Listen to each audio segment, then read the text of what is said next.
আসসালামু আলাইকুম everyone, welcome to my channel. আজকে আপনাদেরকে তৈরি করে দেখাবো ফ্রাইড চিকেন বান। কোনো ধরনের বেকিংয়ের ঝামেলা ছাড়াই তেলে ভেজে কিভাবে দারুণ মজার এই চিকেন বান তৈরি করা যায় সেই রেসিপিটাই আজকে আপনাদের সাথে শেয়ার করব। আশা করছি আজকের রেসিপিটাও আপনাদের কাছে ভালো লাগবে। চলুন দেখে নেওয়া যাক চিকেন বানের সম্পূর্ণ প্রস্তুত প্রণালী। প্রথমে একটা মিক্সিং বোলে নিয়ে নিচ্ছি হাফ কাপ পরিমাণ কুসুম গরম দুধ। এরপর অ্যাড করে দিচ্ছি 3 টেবিল চামচ পরিমাণ রান্নার তেল। আপনারা চাইলে সমপরিমাণে বাটার গলিও ইউজ করতে পারবেন। দিয়ে দিচ্ছি 1 টেবিল চামচ পরিমাণ চিনি। এরপর অ্যাড করে দিচ্ছি একটা ডিম। ডিমটা অবশ্যই রুম টেম্পারেচারে থাকতে হবে। এরপর দিয়ে দিচ্ছি হাফ টেবিল চামচ পরিমাণ ইস্ট। সবগুলো উপকরণ দিয়ে দেওয়া হয়ে গেলে এবার একটা হুইস্ক দিয়ে সবগুলো উপকরণ খুব ভালোভাবে একসাথে মিশিয়ে নিচ্ছি। আপনারা চাইলে এই কাজটা হুইক্সের পরিবর্তে কাঁটা চামচ দিয়েও করে নিতে পারেন। খেয়াল রাখতে হবে ডিমের সাথে যাতে সবগুলো উপকরণ খুব ভালোভাবে মিশে যায়। মিশিয়ে নেওয়া হয়ে গেলে এবার এর মধ্যে অ্যাড করে দেব 2 কাপ পরিমাণ ময়দা। আপনারা চাইলে ময়দার পরিবর্তে প্যাকেটের আটাটাও এখানে ব্যবহার করতে পারেন। এরপর দিয়ে দিচ্ছি স্বাদমতো লবণ। লবণটা পরে অ্যাড করেছি কারণ ইস্টের সাথে লবণটা সরাসরি অ্যাড করলে অনেক সময় ইস্টের গুণাগুণ নষ্ট হয়ে যায়। এবার একটা কাঁটা চামচ দিয়ে লিকুইডের সাথে ময়দাটা খুব ভালোভাবে একটু মিশিয়ে নিচ্ছি। আমি এখানে যে পরিমাণ লিকুইড নিয়েছি এতে 2 কাপ ময়দার জন্য একদম পারফেক্ট একটা ডো তৈরি হবে। এক্সট্রা কোনো পানি অ্যাড করার প্রয়োজন নেই। চামচ দিয়ে মেখে নেওয়া হয়ে গেলে এবার হাত দিয়ে খুব ভালোভাবে ডোটাকে মেখে নিতে হবে। ডোটাকে একটু স্টিকি করে মেখে নিতে হবে। ডোটা সফট করে মেখে নিলে বনরুটিটাও অনেক সফট হয়। ডোটা খুব ভালোভাবে মেখে নেওয়া হয়ে গেছে। এবার এর উপরে সামান্য পরিমাণে তেল ব্রাশ করে দেব, এতে করে ডোয়ের ওপরটা ড্রাই হয়ে যাবে না। এবার ঢাকনা দিয়ে ঢেকে এক সাইডে রেখে দেব 1 ঘন্টার জন্য। অপরদিকে আমি পুর তৈরির জন্য একটা প্যানে দিয়ে দিচ্ছি 4 টেবিল চামচ পরিমাণ রান্নার তেল। এরপর অ্যাড করে দিচ্ছি 1 কাপ পরিমাণ পেঁয়াজ কুচি। এরপর অ্যাড করে দিচ্ছি 2টা কাঁচামরিচ কুচি। এবার অনবরত নেড়েচেড়ে পেঁয়াজটাকে কয়েক মিনিটের মতো একটু ভেজে নেব।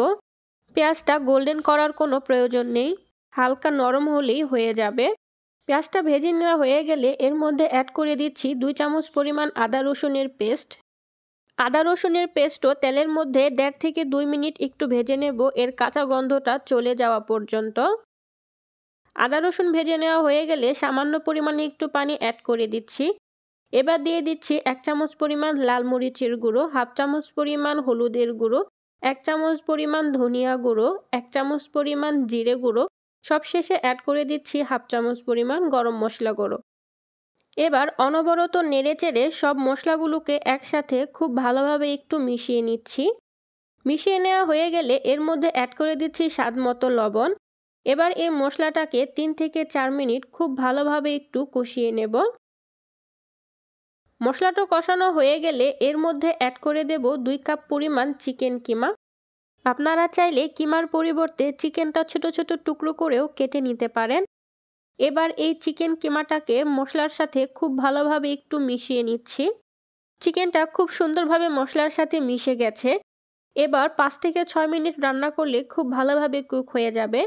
কিমা খুব সহজেই সিদ্ধ হয়ে যায়, তাই এক্সট্রা পানি অ্যাড করার কোনো প্রয়োজন নেই আর ঢাকনা দেওয়ারও কোনো প্রয়োজন নেই। এই পর্যায়ে অ্যাড করে দিচ্ছি 2 টেবিল চামচ পরিমাণ টমেটো সস। এবার অনবরত নেড়েচেড়ে কিমাটাকে আরও 2 থেকে 3 মিনিট একটু রান্না করে নেব। কিমাটা রান্না করতে করতে যখন দেখা যাবে এর থেকে যে এক্সট্রা পানিটা বের হয়েছিল সেটা শুকিয়ে গেছে, তখন বুঝতে হবে কিমাটা তৈরি হয়ে গেছে। এদিকে আমার ডোটা ফুলে ডাবল হয়ে গেছে, এর ভেতর থেকে আমি বাতাসগুলোকে বের করে নিচ্ছি। এবার এই ডোটাকে আমি সমান 8 ভাগে ভাগ করে নেব। আপনারা আপনাদের পছন্দ মতো সাইজে চিকেন বানগুলো তৈরি করে নিতে পারবেন। চিকেন বানগুলো ছোট তৈরি করলে সংখ্যায় বেশি হবে আর বড় করে তৈরি করলে দেখা যায় সংখ্যায় কমে যাবে। ডোটা কেটে নেওয়া হয়ে গেলে এখান থেকে ছোট একটা ডো নিয়ে একটা রুটি তৈরি করে নিতে হবে। আমরা সচরাচর আটার রুটি যেরকম তৈরি করে থাকি, রুটিটা তার চেয়ে কিছুটা পরিমাণ মোটা হবে। রুটিটা তৈরি করে নেওয়া হয়ে গেছে। এবার একটা কাটার দিয়ে এক সাইড থেকে এভাবে লম্বালম্বি করে একটু কেটে নিচ্ছি। খেয়াল রাখতে হবে রুটিটা যাতে পুরোপুরি কেটে না যায়, 2 সাইড দিয়ে যেন একটু করে জয়েন থাকে। কেটে নেওয়া হয়ে গেলে এবার রুটিটাকে মাঝ বরাবর এভাবে ভাঁজ করে দিতে হবে। সাইডটাকে খুব ভালোভাবে একটু লাগিয়ে দিচ্ছি। এবার এর মধ্যে পরিমাণ মতো পুর দিয়ে দিচ্ছি। খুব বেশি পরিমাণে পুর দেওয়া যাবে না, এতে করে বানটা ভাঁজ করে নিতে প্রবলেম হবে। এবার রুটির এক সাইড এভাবে ধরে মাঝখানে এনে ভাঁজ করে দিতে হবে। আশা করছি আপনারা দেখেই বুঝতে পারছেন আমি কাজটা কিভাবে করে নিচ্ছি। এবার অপর প্রান্তটাও মাঝ বরাবর এনে খুব ভালোভাবে চেপে চেপে লাগিয়ে দিতে হবে। এই কাজটা খুবই ভালো মতো করতে হবে, তা না হলে তেলে দেওয়ার সাথে সাথে খুলে যাবে। চিকেন বান রেডি, এবার ভেজে নেওয়ার পালা। ভাজার জন্য পর্যাপ্ত পরিমাণে তেল গরম করে নিয়েছি। এবার একে একে চিকেন বানগুলো দিয়ে দিচ্ছি। বানগুলো দেওয়ার সময় গাদাগাদি করে দেয়া যাবে না, কারণ বানগুলো ফুলে ডাবল হয়ে যাবে। এবার মিডিয়াম হিটে উল্টে পাল্টে বানগুলোকে খুব সুন্দর একটা গোল্ডেন কালার আসা পর্যন্ত ভেজে নিতে হবে। দেখতেই পাচ্ছেন খুব সুন্দর একটা কালার চলে এসেছে। এবার আমি বানগুলোকে তেল থেকে তুলে নেব।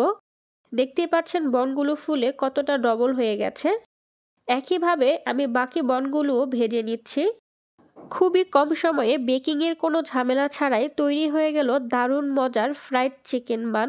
দেখতেই পাচ্ছেন বানের ভেতরটাও কত সুন্দরভাবে কুক হয়েছে। আশা করছি আমার আজকের রেসিপিটাও আপনাদের কাছে ভালো লেগেছে। আমার আজকের রেসিপিটি ভালো লেগে থাকলে আমার চ্যানেলটা সাবস্ক্রাইব করে পাশেই থাকবেন। লাইক, কমেন্ট, সেই সাথে ফ্রেন্ডস এবং ফ্যামিলির সাথে ভিডিওটা শেয়ার করতে ভুলবেন না। সবাই ভালো থাকবেন, সুস্থ থাকবেন। আল্লাহ হাফেজ।